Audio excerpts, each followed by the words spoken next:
Hey guys, what's up? This is your girl, Mommy So True. I gotta sip some tea, y'all. That weather change is definitely getting to me a little bit, so don't mind the hoarseness today. I hope everybody is doing good. Welcome to my channel. If you're new here, again, this is Mommy So True. Make sure you follow me on social media. Make sure you subscribe, like, and comment on today's video. I am talking about something very sensitive today. And as a disclaimer, I'm just going to take a moment to just say that this is not a hate video. This is not against anyone who is homosexual, anyone who is not straight, not heterosexual. This is not to attack anyone's sexuality. This is complete education, knowledge, and pure wisdom. This is my perspective on things that is happening in this world. And it's all love. It's all love. It's all love. You see that? It's all love. It's all love. Yeah, yeah, yeah. All right, y'all, let's get right into today's video. Today's video is about the secret homosexual, narcissistic women or man. And this can be someone with NPD, which is narcissistic personality disorder, or someone who just has very high narcissistic traits. There is a difference, you guys, and we're going to talk about that in another video. So make sure you subscribe and stay tuned. People with NPD and narcissistic traits, they use sex as a form of manipulation, control, and to trauma bond. Sex with these kind of people is completely calculated and measured. They control it, they give it to you when they want to, or they supply it to you in certain times.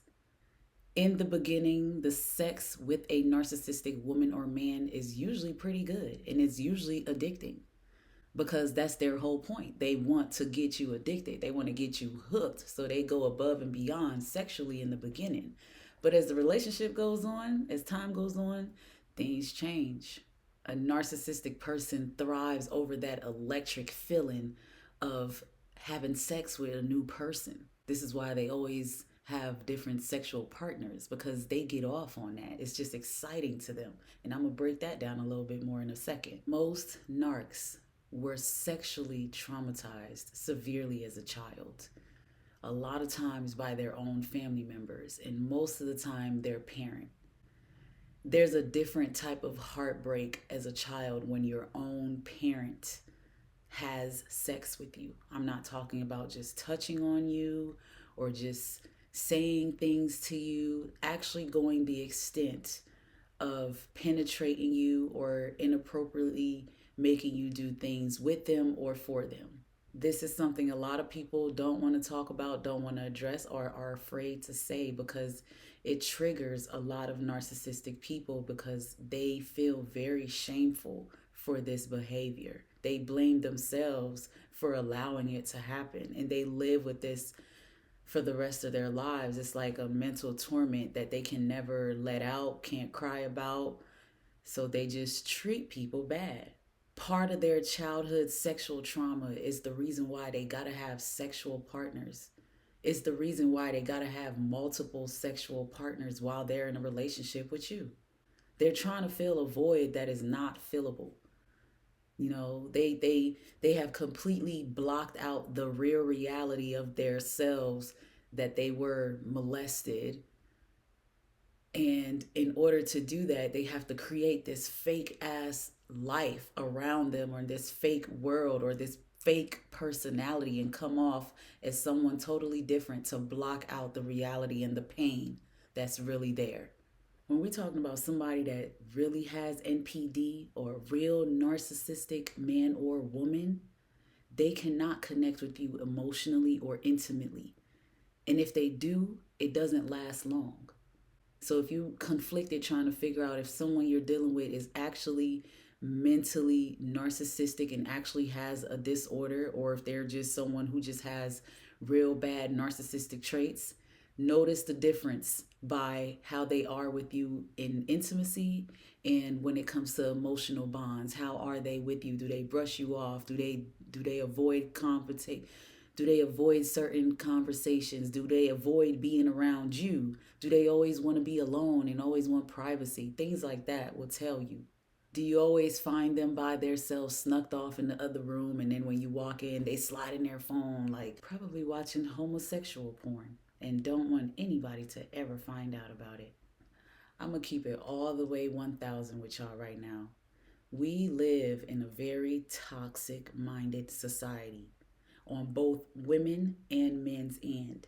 There are so many men and women getting on the internet, pulling out their smartphones, getting on the camera, bashing men and women, complaining about men and women.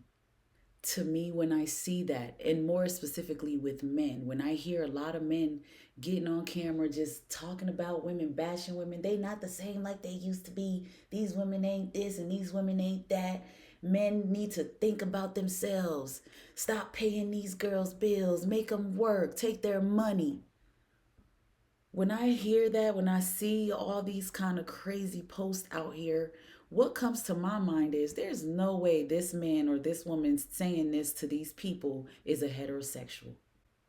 There is no way this person wants to be with the opposite sex, because the real man and a real woman may not have all perfect relationships through their life, but they are not going around bashing men and women because they're going to keep trying because they know eventually they're going to meet their partner.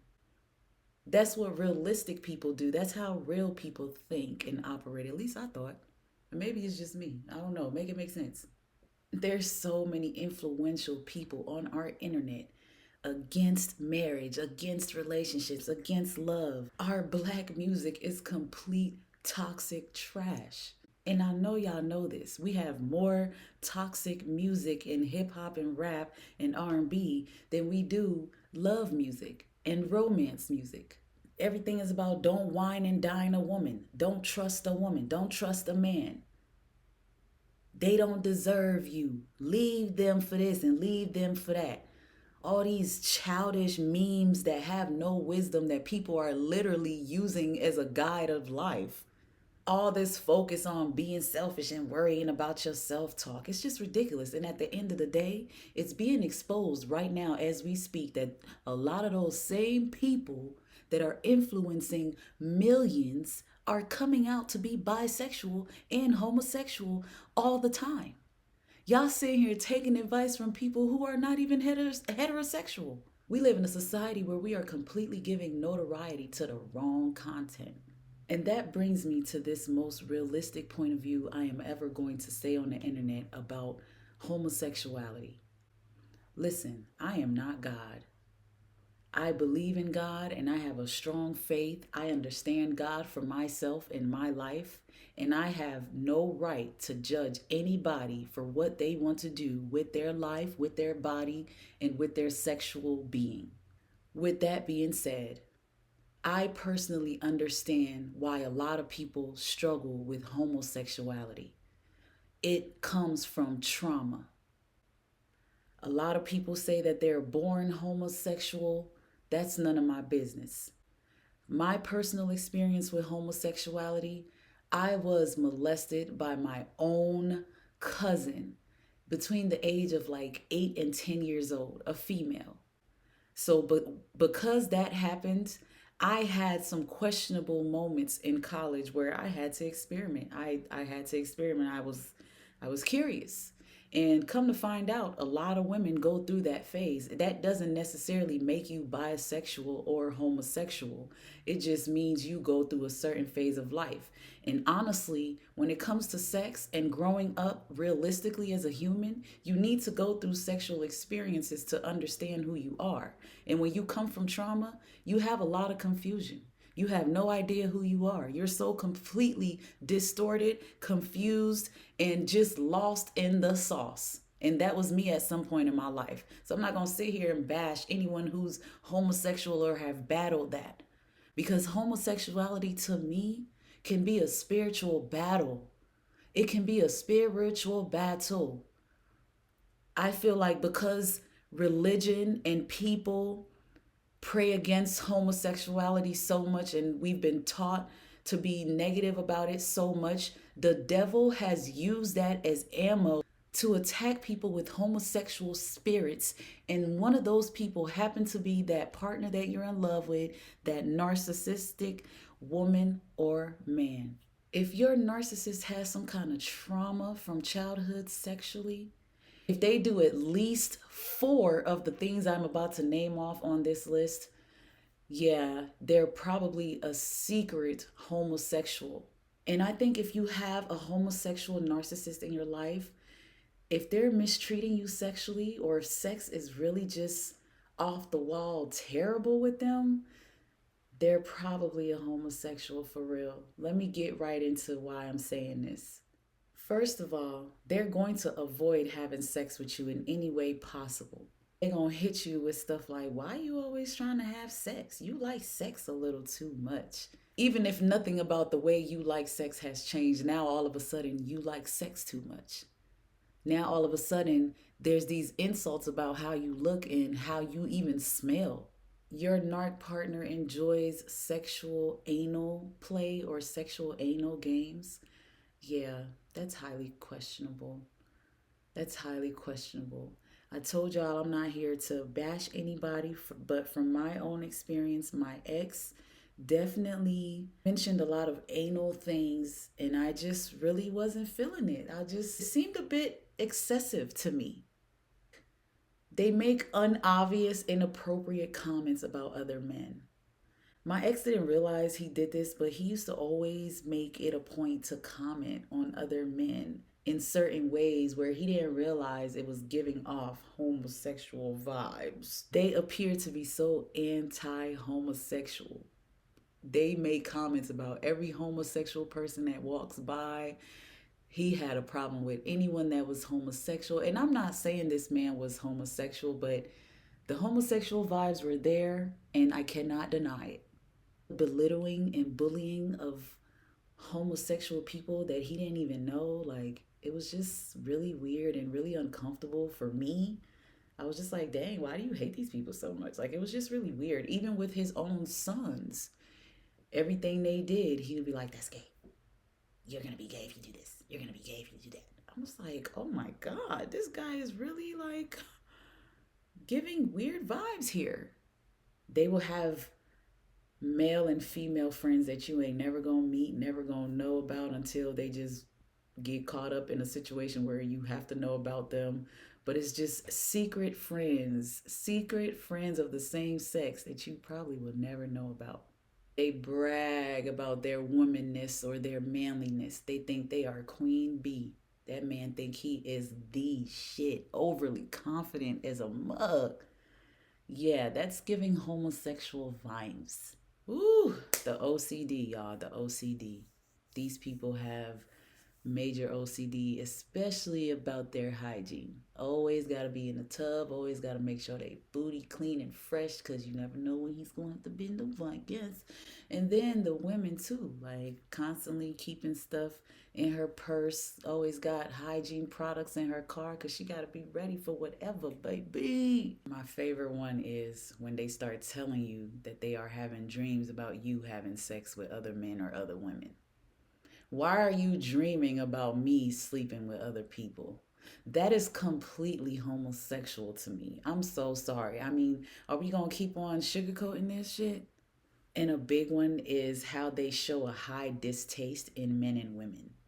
Like, a homosexual man will act like he just despises women, and a homosexual woman will act like she just hates men. But she with you though. So make it make sense. The last biggest giveaway for me is your intuition, bruh. Your intuition, sis. Something is giving. This is off. I don't know what's happening. I don't know why I can't connect with this. I don't know why this person wants to keep on bending me over and putting things in my booty and vice versa. At the end of the day, if you suspect this about your spouse, your partner, your ex, whatever, all it takes is having a real conversation and asking questions. Depending on their reaction, it's going to tell you what you need to know, because a real narcissist or someone who's really battling this is going to be pissed off. They're going to cuss you out. They're going to probably throw something at you, and they're going to deny it till they are green, purple, and blue in the face. people that I feel like suffer from this, when you do have sex with them, it's not good. It's not good sex. Quit lying to yourself. Y'all know sex with these people is not good. It's some of them that do give good sex, and some of them that might give you good sex, but for the most part, mm-mm, no, it's not good because they might be homosexual. That's just the truth, y'all. I'm just telling it like it is. Like I said, my perspective, my opinions, I'm entitled to them. Share your thoughts. Drop a comment in the comment box today, y'all. Thank you for stopping by. It's your girl, Mommy So True.